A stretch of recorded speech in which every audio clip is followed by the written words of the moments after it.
ना आज होती 14 एप्रिल तर मी ना घरचे पटापट कामं केले, अंगण गिंगण धुवून टाकलं चांगलं मस्त चकचक अंगण गिंगण धुवून टाकलं, भांडे गिंडे घासून टाकले, मग आंघोळ गिंगोळ केली ना, बाबासाहेबाच्या फोटोले वंदन केलं छान. मग मी झालो रेडी. कसं दिसताव? मी निघालो विहाराकडे जासाठी. पाहत होतो बायानं मस्त रांगोळ्या टाकून होत्या, घरी रांगोळ्या टाकून होत्या. मी जात होतो विहाराकडे. सगळ्यात पहिलं जाऊन विहारामध्ये कॅन्डल वगैरे लावून सगळं वंदन केलं. तुम्ही बी असं करता का नाही ना? आमच्याकडे सकाळी बी वंदना घेते, अजून संध्याकाळी बी वंदना घेते. मग तिथं वंदना करून नाही का गेलो बाबासाहेबाच्या पुतळ्याकडे. मग तिथं बी जाऊन मस्त वंदना केलो. आमच्याकडे तर मस्त जोरात तयारी चालू आहे. तुमच्याकडे कशी चालू आहे कमेंट मध्ये नक्की सांगा जो. मग ते तर उभं राहून मस्त दिलो भीम गर्जना जोरामध्ये. मग भीम गर्जना दिल्याच्या नंतर गेलो बायाले अष्टगंधक लावासाठी. मस्त बायाले अष्टगंधक लावलो ना, जय भीम केलो ना. आमच्या गावामध्ये आली होती समता सैनिक दलची पुरी टीम. त्यांनी केलं मस्त जय भीम. मस्त सगळे एका लाईनीमध्ये उभे झाले होते.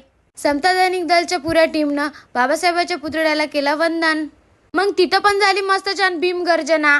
मग भीम गर्जना दिल्याच्या नंतर बारी होती पंचशील ध्वज फडकवायचा ना. आता बारी होती निळा ध्वज फडकवायची. निळा ध्वज फडकवून झाला. बाबासाहेबाच्या फोटोला पण छान अभिवादन केलं. सगळ्यांनी मिळून दिली सलामी. जय भीम जय भीम. भगवान गौतम बुद्धांचा जय.